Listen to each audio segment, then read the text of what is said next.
Assalamualaikum warahmatullahi wabarakatuh. Perkenalkan, nama saya Jerry Arpandi. Saya mahasiswa semester 6, jurusan Pendidikan Bahasa dan Sastra Indonesia. Baiklah, di sini saya akan mengerjakan tugas, yaitu mereview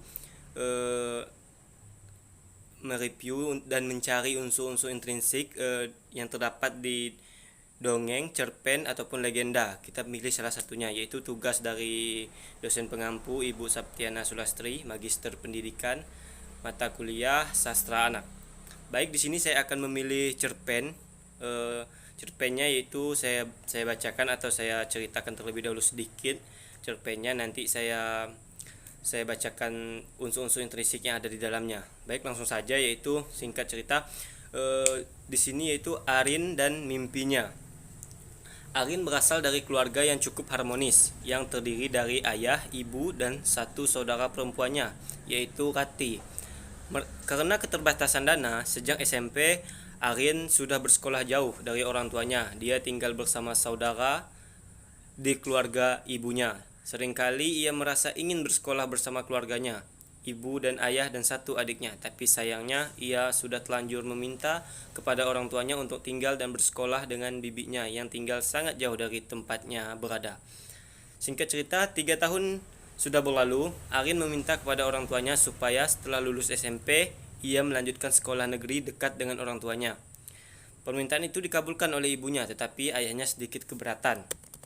Selanjutnya, Arin sebenarnya tahu jika orang tuanya merasa keberatan, bukan karena dia harus tinggal bersama bibinya, namun karena mereka tidak mampu untuk menyekolahkan Arin di sana.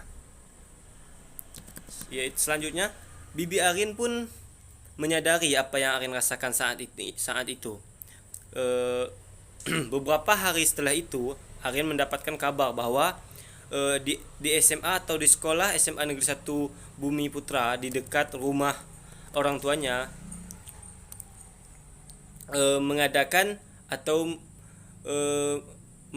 lomba pidato, dan pemenangnya akan dikirim bersekolah di sana dan mendapatkan beasiswa. Arin pun mengikuti lomba pidato itu dan akhirnya keluar sebagai pemenang.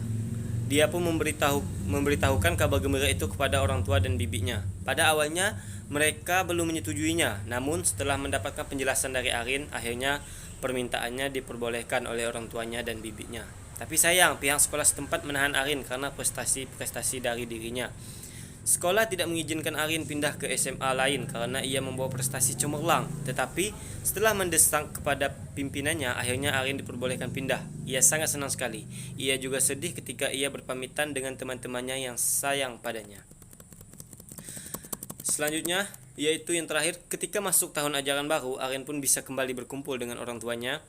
Ia berkumpul bersama ayah, ibu, dan adiknya. Rasa rindu yang sangat mendalam dapat berkumpul bersama keluarga, walaupun makan dengan lauk sambal akan terasa lebih nikmat bila berkumpul bersama keluarga. Mungkin itu sedikit singkat cerita pendek yang saya paparkan. Jadi untuk unsur-unsur intrinsik yang ada di dalam cerita Arin dan mimpinya, yaitu yang pertama tema di sini yaitu temanya kebersamaan keluarga, yang mana di situ tadi Arin menceritakan bahwa dirinya dan keluarganya, ada juga bibinya dari keluarga ibunya.